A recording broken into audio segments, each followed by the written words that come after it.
আসসালামু আলাইকুম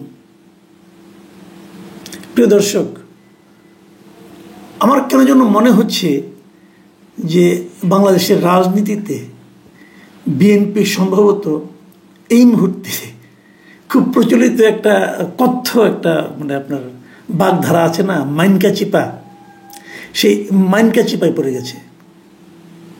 বিএনপি একটা বড় রাজনৈতিক দল এবং এই বড় রাজনৈতিক দলে অনেক বড় বড় নেতা আছেন এবং এই নেতারা সবাই মেধাবী, বুদ্ধিমান, তাদের অভিজ্ঞতা অনেক বেশি অন্য যে কোনো দলের চেয়ে রাষ্ট্র পরিচালনার ক্ষেত্রে।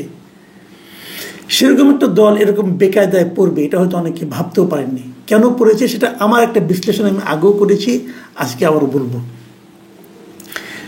বেশি ছাড় দেওয়ার মানসিকতার জন্য তারা এই মাইনকে চিপায় পড়ে গেছে। আপনি কতটুকু ছাড় দিবেন, কতটুকু ছাড় দিতে পারবেন, এটা আপনাকে মাথায় রাখতে হবে। এবং তারও চেয়ে বড় কথা, আপনার প্রত্যেকটা কাজ আপনার নেতা, কর্মী, সমর্থক এবং ভোটার যারা আছে সবার কাছে ট্রান্সপারেন্ট হতে হবে। এই যে ট্রান্সপারেন্ট না থাকা, তার ফল এখন বিএনপি দিচ্ছে।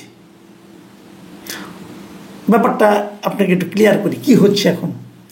এখন দেশে একটা আওয়াজ তোলা হচ্ছে।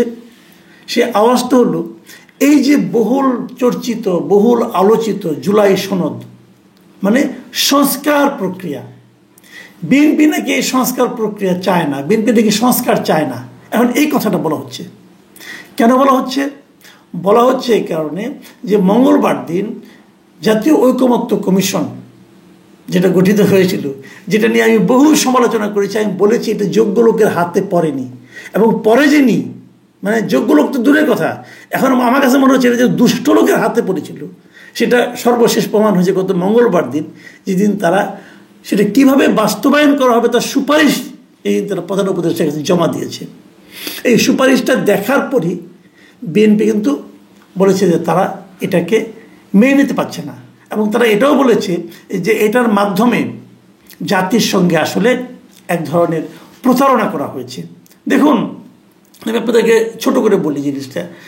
জুলাই জাতীয় সনদকে আসলে দুই ভাগে ভাগ করা যায়। একটা ভাগ হলো যে জুলাই সনদটা প্রণয়ন, মানে জুলাই সনদের মধ্যে কি থাকবে, সনদ মানে কি, যে আগামীতে রাষ্ট্র কিভাবে চলবে, সংবিধানের কি চেহারা হবে, আমাদের সরকার কিভাবে চলবে, এইগুলো নিয়ে কিছু প্রস্তাবনা, সিদ্ধান্ত, এগুলো। এটা হলো জুলাই সনদ, যেটা নাকি কিছুদিন আগে জাতীয় সংসদের সামনে সবাই মিলে স্বাক্ষর করেছে। সেই স্বাক্ষর কিন্তু বিএনপিও করেছে। আচ্ছা, এখন দ্বিতীয় পর্বে ছিল যে এই যে সনদটা, এটা বাস্তবায়নের সুপারিশ, মানে এটা কিভাবে বাস্তবায়ন করা যাবে তার সুপারিশ। এবং সেই সুপারিশটা, দ্বিতীয় পর্বের এই কাজটা গত মঙ্গলবার দিন জমা দেওয়া হয়েছে এবং এটা দেখার পরে বিএনপি তারা খুব দুঃখিত হয়েছে, উত্তেজিত হয়েছে এবং তাদের মতামত প্রকাশ করেছে যে তাদের সঙ্গে প্রতারণা করা হয়েছে, জাতির সঙ্গে প্রতারণা করা হয়েছে। আসলে বিএনপি কেন বললো এই কথাটা সেটাও বলি, তাহলে আপনার ব্যাপারটা ক্লিয়ার হবে আরও। বিষয়টা হলো অনেকগুলি প্রস্তাব ছিল, 84টার মতো প্রস্তাব ছিল। কিছু কিছু প্রস্তাব হয়তো রাষ্ট্রপতি এখনই অধ্যাদেশের মাধ্যমে করতে পারেন, আর কিছু কিছু প্রস্তাব যেটাকে সংবিধান পরিবর্তন করতে হবে। এবং সংবিধান যদি আপনি চেঞ্জ করতে চান তাহলে জাতীয় সংসদ লাগবে, তাহলে আপনি কীভাবে করবেন? তো এদের প্রস্তাব হলো আমরা সেগুলো প্রস্তাব আকারে দেব, তারপরে সেটা জাতীয় সংসদ যখন হবে তারা এটা হুবহু বাস্তবায়ন করে দেবে। এই হলো জুলাই সনদ প্রণয়নকারীদের এবং এটা সুপারিশ আলিডিয়াসদের, জাতীয় ঐক্যমত্য কমিশন, তাদের প্রস্তাব। মানে তারা ঠিক করে দেবে দেশ কীভাবে চলবে এবং সেভাবে এটাকে পাশ করতে হবে। ঠিক আছে, এটা হোক। প্রশ্নটা হলো যে এটা যে আপনারা করবেন সেটা আপনি একটা গণভোটে দেবেন আগে। তার আগে একটা গণভোট দিতে চেয়েছে। গণভোট নিয়ে অনেক আলোচনা হয়েছে। বিএনপি বলেছে গণভোট নির্বাচনের দিন হওয়া উচিত এবং অন্য অন্য পার্টি, বিশেষ করে আপনার জামাতে ইসলামী, ইসলামী আন্দোলন, তারা বলছেন এটাকে আগে করতে হবে, ডিসেম্বরের মধ্যে করতে হবে। গণভোট করে তারপর তার আলোকে জাতীয় সংসদ নির্বাচন হবে। জাতীয় সংসদ নির্বাচনের আগে এই যে গণভোট হওয়াটা, এটা কেন, সেটা অন্য একটা রাজনৈতিক মতলব আছে, সেটা আমি আরেকদিন বলবো আপনাদেরকে। আজকে আমি এই পয়েন্টে থাকি। তো এখন গণভোট যখন আপনি দিবেন তখন আপনি কি লিখবেন, আপনি জনগণের সামনে কি উপস্থাপন করবেন? এই যে সুপারিশটা, যেটা বাস্তবায়নের যে সুপারিশপত্র যেটা জমা দেওয়া হয়েছে গত মঙ্গলবারে, এখানে বিএনপির বক্তব্যটা আপত্তিটা হলো কোথায় সেটা বলি। বিএনপির আপত্তিটা হলো যখন সনদটা প্রণীত হয় সবাই মিলে একটা একটা করে প্রস্তাব আনে, সেটা পক্ষে বলে কেউ বিপক্ষে বলে, কেউ কেউ বলে যে না এটার ব্যাপারে আমার নোট অফ ডিসেন্ট আছে, মানে আমার আপত্তি আছে, আমি অনেকটা মানি আবার অনেকটা মানি না, আপত্তি আছে, তখন তারা সেটা নোট অফ ডিসেন্ট সহই রেখে দিয়েছে। ওকে ঠিক আছে, এটা এভাবে থাকলো, সংসদে যে এটা সমাধান হবে। কিন্তু যখন তারা সুপারিশ হিসেবে আনতেছে তখন সেখানে নোট অফ ডিসেন্টের ব্যাপারটা আর তারা উল্লেখই করে নাই। প্রবলেমটা হলো এখানে। বিএনপি বলল যে আমি বলেছিলাম, যেমন আমি এক্সাম্পল দিয়ে বলি, যেমন উচ্চ কক্ষ একটা হবে, উচ্চ কক্ষে যারা সদস্য হবেন তারা কি পিআর পদ্ধতির মাধ্যমে হবে প্রাপ্ত ভোটের উপর, নাকি সংসদ সদস্য যতগুলো নির্বাচন হয়েছে তার আনুপাতিক হবে? বিএনপি বলেছিল এটা পিআর পদ্ধতি আমরা চাই না। তো এখানে বিএনপি কিন্তু পিআর পদ্ধতির ব্যাপারে একটা নোট অফ ডিসেন্ট দিয়েছে, কিন্তু যখন এটা এখানে আসছে তখন কিন্তু এই কথাটার উল্লেখ করা হয় নাই। এখন বিএনপির বক্তব্যটা হলো যখন আপনি এটা গণভোটে দেবেন তখন আমি যে এটাতে আপত্তি করেছিলাম এই জিনিসটা তো জনগণ জানবে না, তো জনগণ এটাতে হ্যাঁ বলবে কি না বলবে, যারা তো বুঝতেই পারলো না এখানে আমি কি চেয়েছি। এই জায়গাটাতে বিএনপির আপত্তি, যে আমি যে যে জায়গায় নোট অফ ডিসেন্ট দিয়েছি সেগুলো আপনারা উল্লেখ করছেন না কেন? এটা তো এক ধরনের প্রতারণাই বটে। আপনি একভাবে আলোচনা করলেন, করে ওটা সহ থাকবে যে এটা ওরা তো এখানে আপত্তি আছে, এটা পরে আলোচনা হবে, কিন্তু আপনি যখন দলিলটা করলেন তখন আপত্তির কথাটা উল্লেখ করলেন না। তাহলে এটা প্রতারণা নয় কি? স্ট্রেট প্রতারণা। কে করেছে? ওই আলী রিয়াজ গং। যে আলী রিয়াজ গঙ্গের নিয়ত নিয়ে আমি শুরুর থেকেই সন্দেহ করেছিলাম। আমি বলেছিলাম যে এই লোকগুলি আমেরিকার থেকে আসছে, তারা আমেরিকার নাগরিক। যখন কেউ আমেরিকার নাগরিকত্ব গ্রহণ করে তখন তারা ওখানে শপথ করে এই যে পরবর্তী সময় জীবনের সর্বক্ষেত্রে তারা আমেরিকার স্বার্থ সংরক্ষণ করবে। আর আমি যদি বলি ওনারা এই কাজটা করতেই আসছেন আমেরিকার স্বার্থ সংরক্ষণ করার জন্য, আমি যদি এটা বলি আপনি আমাকে কিভাবে খণ্ডন করবেন ভাই? তাদের মূল লক্ষ্যটাই ছিল এটা আওলা বাজানো, এবং সেই আওলাটা অলরেডি বেঁধে গেছে। এখন বিএনপি কীভাবে মানকে চিপে পড়লো সেটা বলছি। এখন জামাত কি করতেছে দেখেন, জামাতের বক্তব্যগুলি কিন্তু আমার কাছে খুব ইন্টেনশনালি মনে হচ্ছে যে একটা প্রভোকেটিং বক্তব্য, তারা একটা খোঁচা মারতেছে।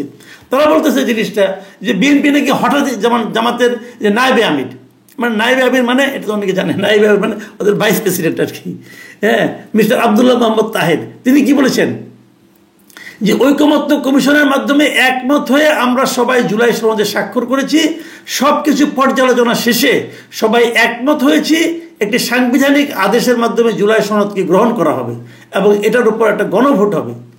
বুঝলেন? তার বলতেছে কিন্তু হঠাৎ করেই বিএনপি পাল্টি নিয়েছে। তারা এতদিন ধরে জাতীয় ঐকমত্য কমিশনে থেকে জুলাই সনদে স্বাক্ষরের পর এখন বলছে আমরা এটাকে মানি না। আসলে কি বিএনপি তাই বলছে? তা তো বলেনি। বিএনপি বলছে আমরা যেভাবে স্বাক্ষর করেছি সেভাবে তো সুপারিশটা আসতেছে না। এখন যে আপনি সুপারিশের দলিলটা নিয়ে আসছেন এটা তো ওর সঙ্গে মিলে না। এখানে দেখেন বিএনপি কি বলেছে এটা বলার চান্স পাচ্ছে না। এখন সবাই হুজুক তুলছে বিএনপি পাল্টে পারছে। আবদুল্লাহ মোহাম্মদ তাহের আরও বলছেন যে বিএনপি যদি সংস্কার না মানে তাহলে এই প্রক্রিয়া শুরুর আগে তারা বলতে পারতো। মানে সংস্কার যে বিএনপি মানে না এটা কি বিএনপি কোথাও বলেছে? বলেনি। পুরো জিনিসটাই হলো একটা, মানে এটাকে কি বলবো আপনাকে, আপনি একটা উদাহরণ দিয়ে বলি। ওই যে দুই গ্রামের দুই ছেলেকে পাঠাচ্ছিল শিক্ষিত করার জন্য, একজন তো ওখানে যে মানে উল্টাপাল্টা কাজ করে সময় কাটাচ্ছে, একজন লেখাপড়া করে আসছে। এখন যে উল্টাপাল্টা কাজ করে সে ওকে বলতেছে যে দুই গ্রামে বসছে মুখোমুখি যে কার বাচ্চা কতটা শিক্ষিত হইলো। এখন ওই বলতেছে আমি একটা প্রশ্ন করি দেখি উত্তর দিতে পারি কিনা। কি প্রশ্ন করবা? বলছে বলো আই ডোন্ট নো অর্থ কি। তো ওটা বলতেছে আমি জানি না। আর অমনি তার লোক সব হয়ে করতেছে একে দেখো জানে না বলে তারা জিতে চলে গেল। এখন আসলে কি তারা জিতলো? বিষয়টা কিন্তু এরকম, বিএনপি বলেছে তোমরা যে সর্বশেষ বাস্তবায়নে যে সুপারিশটা করেছো সেই সুপারিশে আমাদের যে আপত্তির বিষয়গুলো সেগুলো উল্লেখ করো নেই কেন? এই হলো গিয়ে এখন সমস্যা। বিএনপি যদি বলে এটা আমরা মানি না তাহলে বলবে তুমি সংস্কার মানো না। আর বিএনপি তো সংস্কার মানে না তা বলে নাই। বিএনপি বলেছে যে এই সংস্কারের সুপারিশটা আমার পছন্দ হয় নাই, সুপারিশটা আপনারা অসম্পূর্ণ রেখেছেন, মানুষের মধ্যে বিভ্রান্তি তৈরি হতে পারে, এই কথাটা বলেছে। খুব সিম্পল। কিন্তু তার মানে এটা শুরু থেকেই একটা মানে আপনার গ্যাঞ্জাম পাকানোর একটা কিন্তু পরিকল্পনা ছিল এই ঐক্যমত্য কমিশনে যারা আছেন তাদের, এই বিদেশি লোকগুলির, এই ধান্দাবাজ লোকগুলির শুরুর থেকে একটা প্ল্যান ছিল, সেই প্ল্যানের বাস্তবায়ন হয়েছে। বিএনপি যে শুরুর থেকে আপত্তি করতো, শুরুর থেকেই বলতো যে এটা আমি মানি না, এটা হওয়া ঠিক না, একে রাখা ঠিক না, যদি বলতো তাহলে কিন্তু অন্যরকম হতো। কিন্তু বিএনপি কী হয়েছে, শুরু থেকেই ওদের সমস্ত অন্যায় আবদার টাবদার মেনে মেনে এই পর্যন্ত আসছে।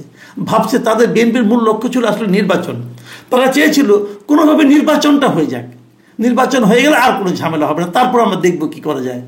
এখন নির্বাচনকে আদৌ এরা হতে দিবে? নির্বাচন না হলে কার লাভ? লাভ অনেকেরই, সেটা আলাদা আলাদা করে বলা যায়, কিন্তু না বলে খেলে এটুকু বলি, নির্বাচন না হলে বিএনপির ক্ষতি তার চেয়ে বেশি ক্ষতি হলে দেশের জনগণের।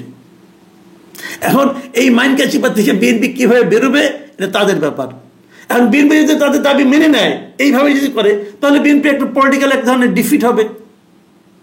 তবে আমি যেটা মনে করি, অনেক সময় বলে না যে অতি চালাকের গলায় দড়ি, সেটাও কিন্তু পড়তে পারে। পড়তে পারে কেন? ধরেন, এটা বলে শেষ করি আলোচনাটা, ধরেন বিএনপিটি মেনে নিল, তাহলে এটা গণভোট হবে। বিএনপি তাও মেনে নিল যে ঠিক আছে গণভোট আপনারা আগেই করেন, ডিসেম্বরে গণভোট হলো। বিএনপি যদি সিদ্ধান্ত নেয় এই গণভোটে তারা না ভোট দেবে, অথবা আওয়ামী লীগের লোকজন যারা আছে, আওয়ামী লীগের কিছু ভোটার তো আছে, স্বয়ং যদি না ভোট দেয়, তাহলে কিন্তু এই অতি চালাকের গলায় দড়ি পড়বে। এইটা এই চালাক ব্যক্তিগণ ভাবছে কি না আমি ঠিক জানি না।